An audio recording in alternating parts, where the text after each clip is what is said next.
All right, it's time for chapter 25, The City. The growth of cities occurred pretty rapidly in the late 1800s.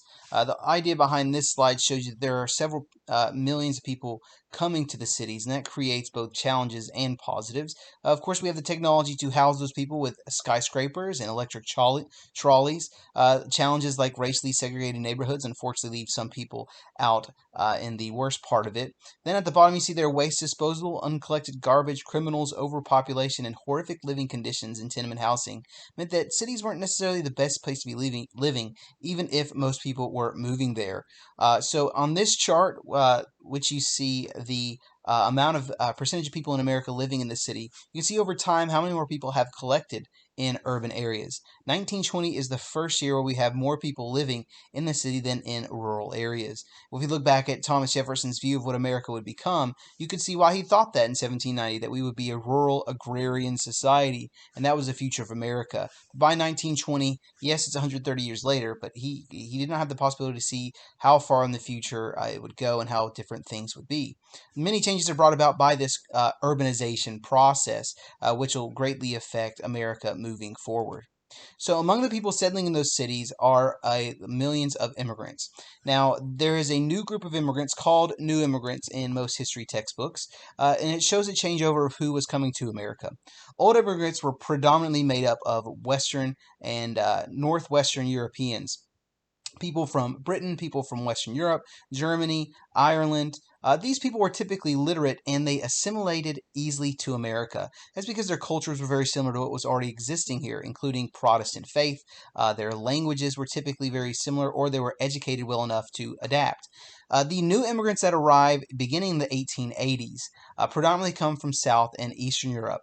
Italy, Croatia, Greece, Russia, Poland, these areas brought new groups that were illiterate in many cases. They had low education. They came over here poor, so they were more likely to settle and work in cities. And most of them were also Catholic. Now, this Catholic trait is something that became vilified in American society and leads to the growing nativist movement. So, why did these groups come over here? Their countries might be overpopulated. Maybe they received or saw American letters where people bragged about how great life was in America. There also was no conscription or draft. In European nations, you were forced to sign up for the draft. Also, there's religious freedom here. For the Jews who were running away from Poland and Russia, there were what they called pogroms, blaming the country's economic problems on the Jews and persecuting them for it.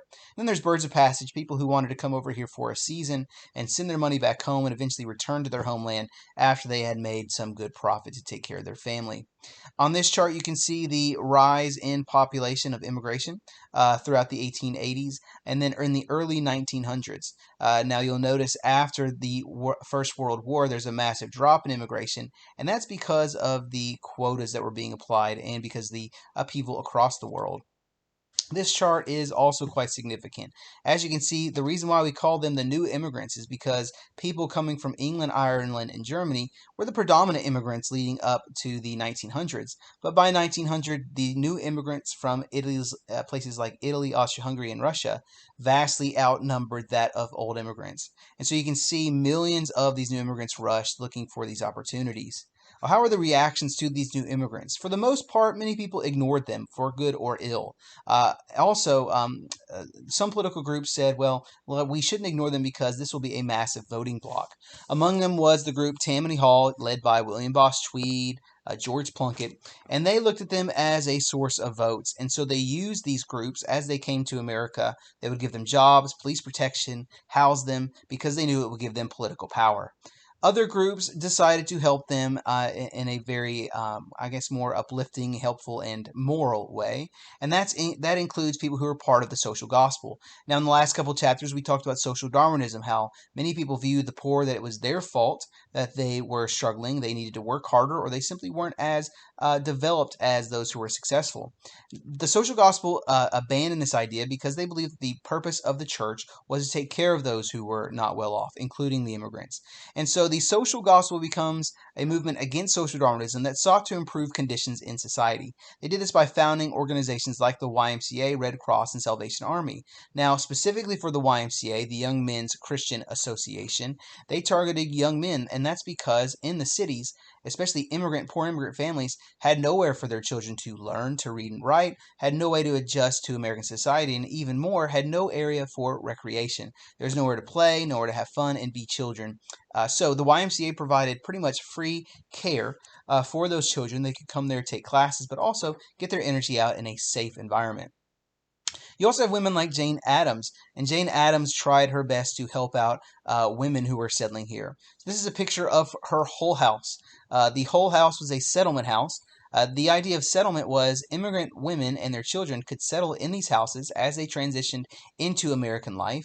They would be taught English. They would that she would help them adjust to American society, and over time they would be able to move out and begin their life as other families moved in. So Jane Addams was a big part of the social gospel, and she did her best to educate and help immigrants adjust.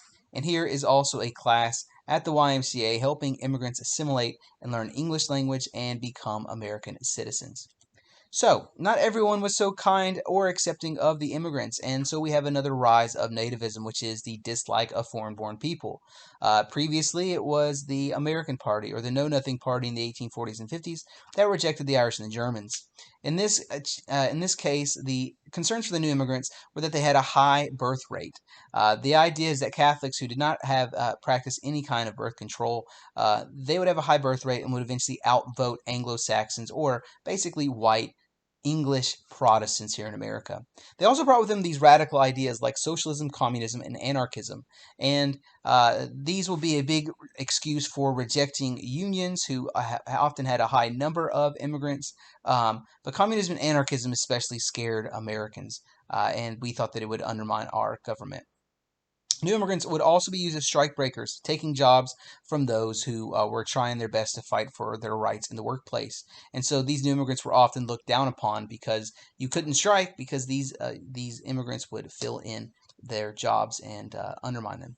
Then you also have groups like the American Protective Association, and they decided that the best way that they could stop immigrants from gaining power and adjusting and staying was by refusing to hire or vote those people.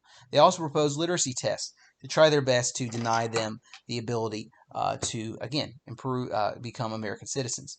Although not included in new immigration, the Chinese Exclusion Act reveals that this nativist movement, wanting to stop immigrants from coming to America and challenge our culture and challenges for economic, I say us as in regular Americans in that time, a challenge for economic opportunities as well.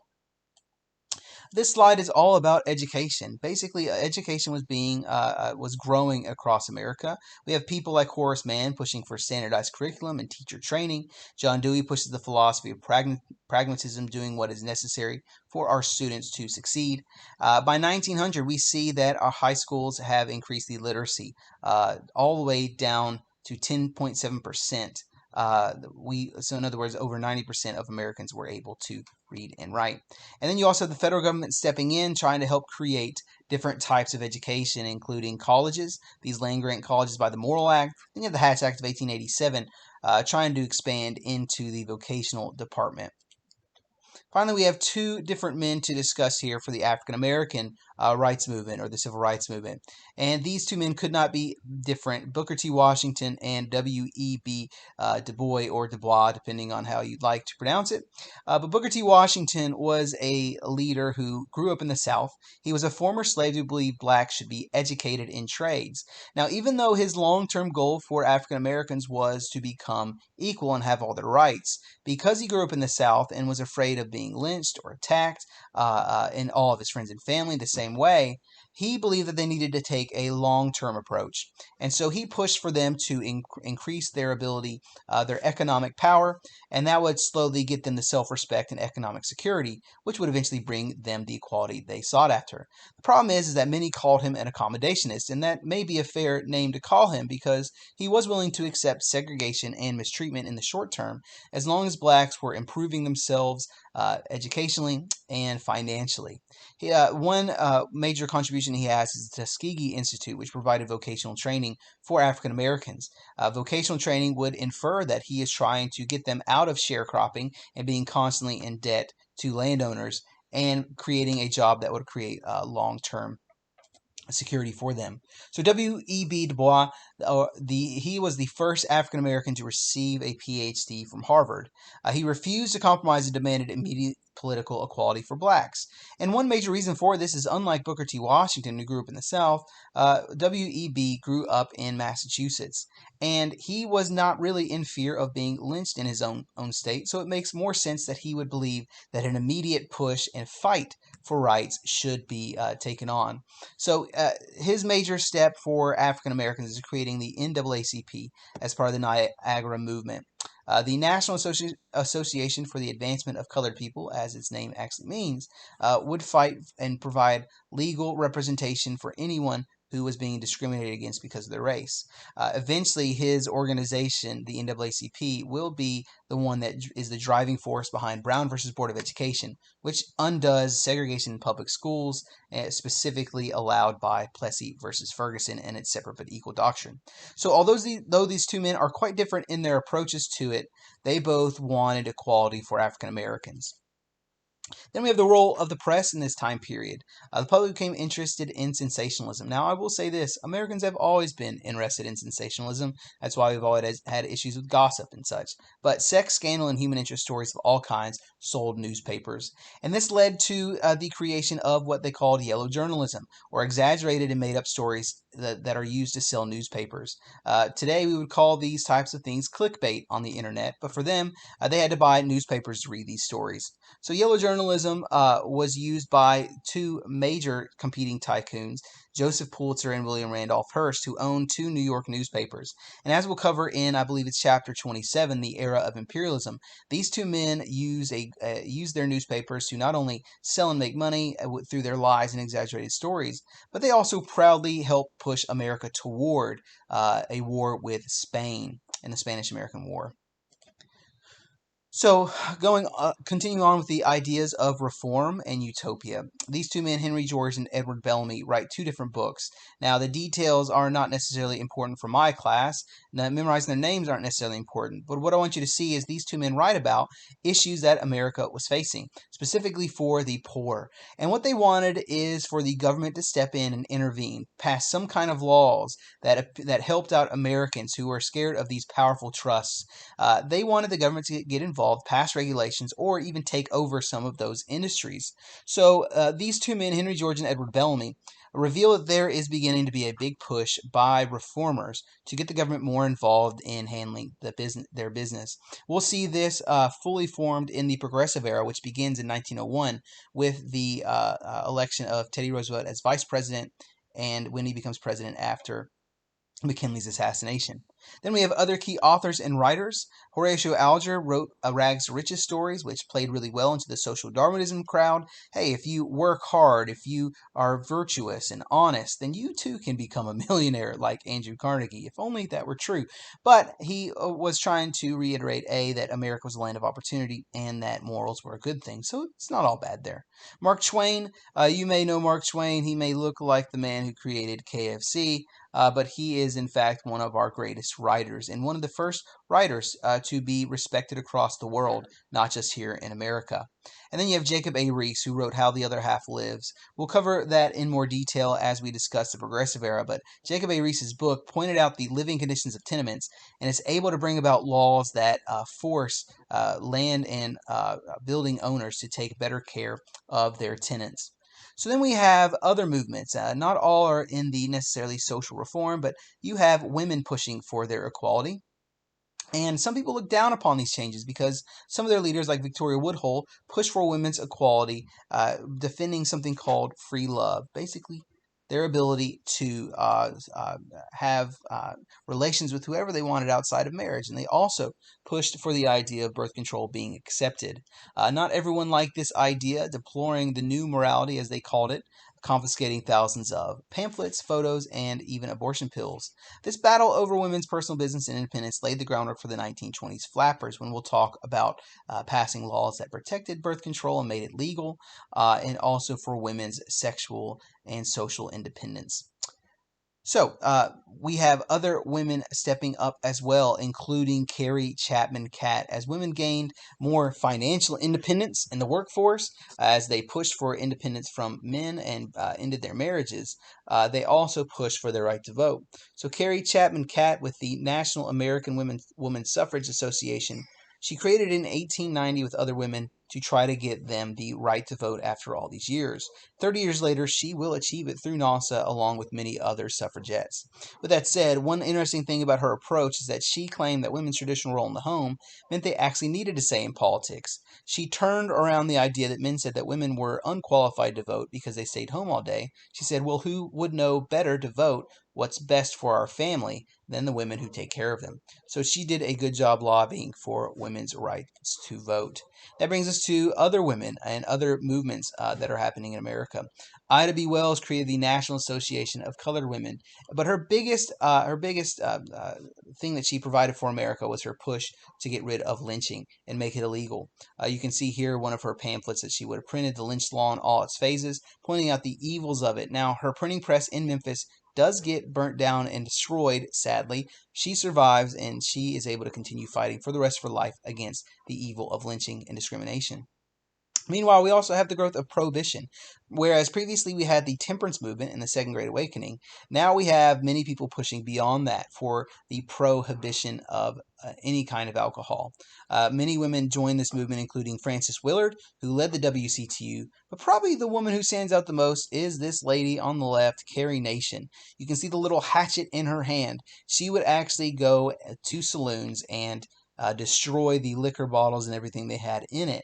Now, the reason for this is because she did have a husband who died because of his alcoholism, so she had a personal vendetta against alcohol. But with that said, we can all agree that's probably a little radical. So after all this movement, we see the Anti-Saloon League formed in 1893, and as we'll, again, the 1920s, we'll discuss the 18th Amendment, which prohibited the sale, manufacturing, and transportation of alcohol. For just a couple more movements here, we have the City Beautiful movement. If we have everyone living in the city, why on earth would we not take better care of them and have them designed to be aesthetically pleasing? So we have people like Frederick Law Olmsted planning Central Park. Washington, D.C. and Chicago are also redesigned by famous architects like Daniel Burnham. And so this is all meant to inspire Americans.